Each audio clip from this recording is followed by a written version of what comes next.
Här på Ideon i Lund sitter medicinteknikbolaget QuickCool. Nu ska vi träffa deras vd John Wenborg.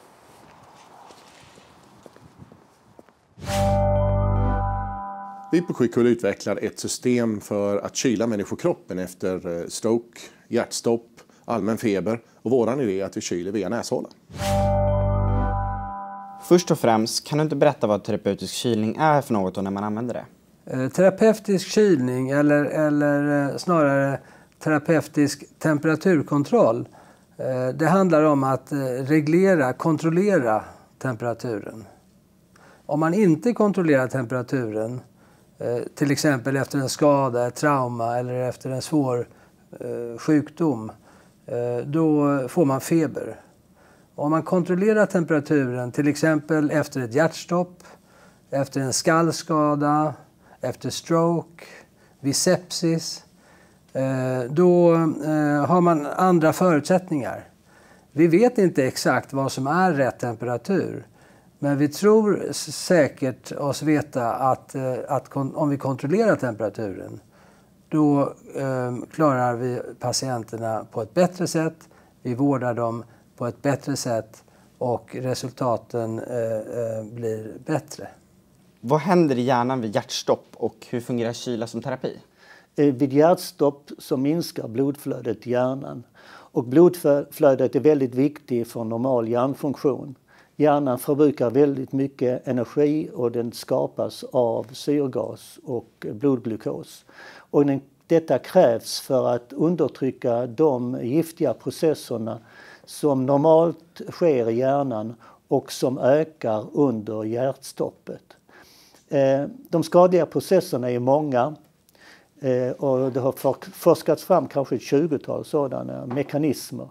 Och det intressanta är att dessa har visat sig vara känsliga för en sänkt hjärntemperatur. Och man kan säga att vid kylning av hjärnan så minskar man aktiviteten i de här skadliga processerna så att skadenivån inte är så pass hög att hjärnan skadas obotligt. Vilka behandlingar finns på marknaden idag? Ja, utöver då temperaturkontroll så har vi egentligen ingen riktad behandling mot skadan, i det här fallet hjärnskadan. Vi vet att om vi ger patienterna en allmän god vård på intensivvårdsavdelningen, då klarar patienterna sig bättre. Men vi saknar riktad vård mot hjärnskadan. Hur utbredd är terapeutisk kylning? Ja, terapeutisk temperaturkontroll då, som jag föredrar att kalla det, den är mycket vanlig. Och i Sverige skulle jag säga att alla sjukhus kan erbjuda någon form av terapeutisk temperaturkontroll. Sen varierar det mellan olika länder, men det är en het fråga, om man säger så, över hela världen. Det diskuteras mycket. Vi har inte all evidens, men vi har god evidens på vissa indikationer och intresset ökar. Ser du andra användningsområden för terapeutisk temperaturkontroll än hjärtstopp inom en överskådlig framtid? Intresset är stort, som jag sa. Vi har bra evidens för att terapeutisk temperaturkontroll eller faktiskt nedkylning till 33 grader fungerar väl på den omogna hjärnan, det vill säga på nyfödda spädbarn. Där har vi nog den bästa evidensen idag. Sen pågår det studier, inte bara inom hjärtstopp, utan det pågår också inom stroke, inom hjärnskada, trauma. Men också en väldigt intressant indikation är blodförgiftning eller sepsis, som är en vanlig sjukdom i hela världen och med hög mortalitet. Där finns det indikationer på att temperaturreglering kan ha en gynnsam effekt. Kan du förklara lite närmare hur just er behandlingsmetod fungerar? Kan jag absolut. Det är en väldigt enkel metod. Man får upp en ballongkateter i vardera näshålan. Till den här ballongkateten så kopplar man slangset. Man fyller ballongen med koksaltlösning och sen cirkuleras den här via en kylapparat. Och på så sätt så extraherar man värme ur kroppen och kyler då därmed patienten. Ni meddelade nyligen att ni har en prototyp av andra generationens kylsystem. På vilket sätt skiljer den sig från den tidigare? Ja, det är spännande. Den skiljer sig ganska markant. Framförallt i de fysiska egenskaperna, att den är mindre och lättare naturligtvis, mindre ljudvolym. Men den är också betydligt mycket mer lättanvänd. Det har varit vår största fokus. En mer lättanvänd produkt. Vår definitiva övertygelse är att ju lättare en produkt är att använda, ju troligare är att den blir använd. Nyligen meddelade ni att Eurohype 1-studien blivit försenad. Kan du berätta lite mer om studien och varför den blir försenad? Vår studie i Eurohype nere i Tübingen i Tyskland baserar sig på ett förutbestämt protokoll i form av vilken nivå man detekterar feber och även under hur lång behandlingstid man ska ha och när behandlingen ska sättas in efter att patienten har fått sin stroke. Och det här protokollet utvecklas tillsammans med lokal expertis. Men när vi sen skulle börja rekrytera så ser man att det är väldigt, väldigt svårt att inkludera patienter. För de har inte den typen av feber så långt efter som tiden stipulerar. Och för att råda bot på det här så har vi enats om att vi ska skriva om det här protokollet med ny etisk ansökan naturligtvis och allt vad det innebär. Och det är just där vi är nu med diskussioner med lokala förmågor i Tübingen. Kan du förklara er affärsmodell lite närmare? Era kunder är sjukhusen. Vad tar ni betalt för? Ja, vi ska naturligtvis ta betalt för allt vi levererar. Vår idé är att vi har en kylapparat och vi har engångssätt och det är engångssätten vi har tänkt att tjäna pengar på löpande. Men vi kan tänka oss många olika affärsmodeller. Man kan köpa sitt system och så abonnerar man på slangsätt efter behov. Men vi kan också tänka oss att vi ställer ut maskinerna och så abonnerar man löpande på en fast volym i månaden. Så vi är nog öppna för många olika affärsmodeller med sjukhusen. Det är helt och hållet efter deras behov. Sen har vi också en syn på det ska vara kostnadseffektivt i vården. Så vi säljer även, jag tänkte sälja rättare sagt, alla våra ballonger även i lösvikt. Så att skulle du behöva byta en ballong så åker du inte på hela behandlingskostnaden utan du kan hålla nere dina kostnader på ett effektivt sätt.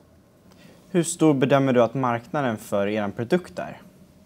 Ja, det är egentligen inte min bedömning utan hela generella bedömningen på marknaden är över 1 miljard kronor. Och tittar man då och bryter ner det här lite på rena siffror så har vi 84 akutsjukhus i Sverige. Vi uppskattar att varje sjukhus behöver någonstans mellan 1 och 4 kylapparater beroende på vilken frekvens man använder dem. Och vi förväntar oss att man använder kylapparater ungefär 1 gång i veckan. Kör vi det och applicerar det här på hela Europa så har vi ju 2700 akutsjukhus som ska använda en apparat i veckan. Och så kan du själv gånga det med antalet behandlingar som blir och vad kostnaden då är för en behandling. Så är vi uppe i 1 miljard redan i Europa. Så att vi tycker nog att det är konservativt räknat med 1 miljard för kylmarknaden. Det finns idag flera andra företag som också utvecklar produkter för terapeutisk temperaturkontroll. Vad skiljer er från konkurrenterna? Ja, den största skillnaden är ju, om vi tittar på marknaden som sådan, vad som finns ute, så är det egentligen två ben i terapiformen. Det ena är intravenöst, med allt vad det innebär. Man går in i en ven och så kyler man kroppen inifrån. Det andra är ytkylning. Det är väldigt enkelt också, den absolut största mängden konkurrenter finns inom ytkylning. Våra metoder där vi går in via näsan tar bara näshålan i anspråk. Den begränsar inte resten av kroppen, den är inte några pads som man måste ta bort, den penetrerar inte huden med de infektionsrisker och sånt som finns. Utan vi tycker det var en ganska trygg, säker, enkel metod via näsan som lämnar hela övriga kroppen tillgänglig för annan vård helt enkelt. Hur skyddar ni er teknik? Ja, naturligtvis som alla andra bolag så skyddar vi det via patent och varumärkesregistreringar och designregistreringar. Men och det är även historiska patent som vi har i både USA, Europa, Kina, Japan, Australien. Men även nu under utvecklingsarbetet så ser vi ju nya potentiella patentområden och det jobbar vi ganska hårt med. Vilka marknader kommer ni satsa på primärt och hur kommer ni jobba för att sälja in ert system? Vi vill jobba med vad vi kallar early adopters eller ambassadörer. Vi tänker söka upp de sjukhus som redan kyler aktivt idag, både effektivt och frekvent. Och det är de som kommer bli vår målgrupp. Vi tittar primärt på Skandinavien naturligtvis, för här är kyla väldigt vanligt. Men sen väljer vi också ut vissa länder i Europa där man är långt framme och duktiga på kylning. Så att vi slipper sälja in terapiformen, utan det är ju apparaten vi vill sälja. Ni gör just nu en nyemission där ni ska ta in 10,7 miljoner kronor. Hur kommer dessa pengar att användas? Ja, utöver naturligtvis löpande kostnader för ett företag så ska de användas till att bygga upp vår marknadsavdelning. Så vi kan gå ut och börja penetrera vår lokala marknad och bygga relationer. Vi kommer också bygga upp en produktionsapparat. Någon ska producera våra engångsset och någon ska producera våra maskiner. Och det är det vi kommer använda pengarna till. Utöver det så kommer vi också initiera en studie här tidigt i vår. Lokalt här i Skåne, och det kommer det också användas till. Hur många aktier äger du själv i QuickCool? Jag äger lite drygt 2% och jag är även med i den här missionen. Vad gjorde du innan du blev vd här? Jag har lagt de senaste 20 åren inom medtech. Främst inom eftermarknad, produktkvalitet, regulatoriska affärer och produktutveckling. Avslutningsvis, varför brinner du för just detta? En ganska enkel fråga egentligen. Hur många chanser får man att som tekniknörd faktiskt utveckla en produkt som har potentialen att hjälpa tiotusentals människor varje år i både levnadsstandard och överlevnad? Det är klockrent. Och får man dessutom jobba med ett bra team och roliga medarbetare så är det jättekul.